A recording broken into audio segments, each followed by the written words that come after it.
Hi hello అందరికీ నమస్కారం. మీరు చూస్తున్నారు రోమింగ్ స్ట్రీట్స్ యూట్యూబ్ ఛానల్. ఈరోజు మనం రాజగూడ ప్రసన్న ఆంజనేయస్వామి దేవాలయం దగ్గర ఉన్నాము. సో ఆ దేవాలయం విశిష్టత ఏంటి, అది ఎలా ఉంటే మీకు అంతా చూపిస్తాము. So let చూసిద్దాము.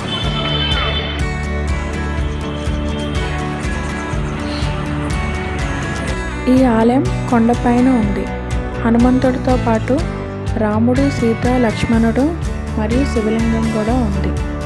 కొండ కింద భాగంలో వినాయకుడు, నవగ్రహాలు మరియు రాజరాజేశ్వరి అమ్మవారి ఆలయం ఉంది.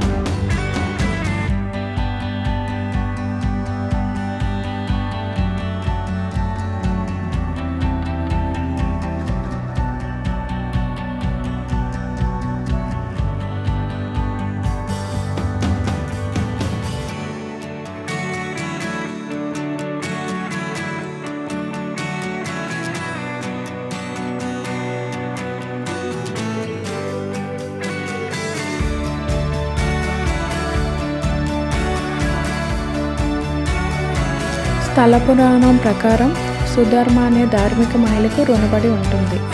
ఒకరోజు త్రిమూర్తులు సందర్శకుల రూపంలో వచ్చి భిక్ష అడుగుతారు. ఆమె వారికి కొత్తగా పండించిన రాగిని ఇస్తుంది.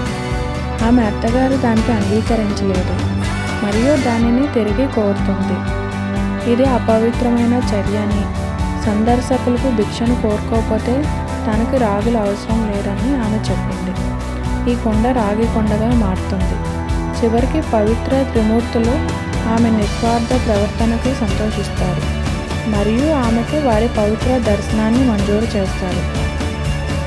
త్రిమూర్తులు కొండకు సమీపంలోనే ఉండాలని తమ ఇష్టాన్ని వ్యక్తం చేశారు మరియు సమీపంలోని రాళ్ళుగా మారారు. సో ఇదండి, చూసారు కదా. మా వీడియో కనుక నచ్చినట్లయితే లైక్ చేసి సబ్స్క్రైబ్ చేయండి. Thanks for watching.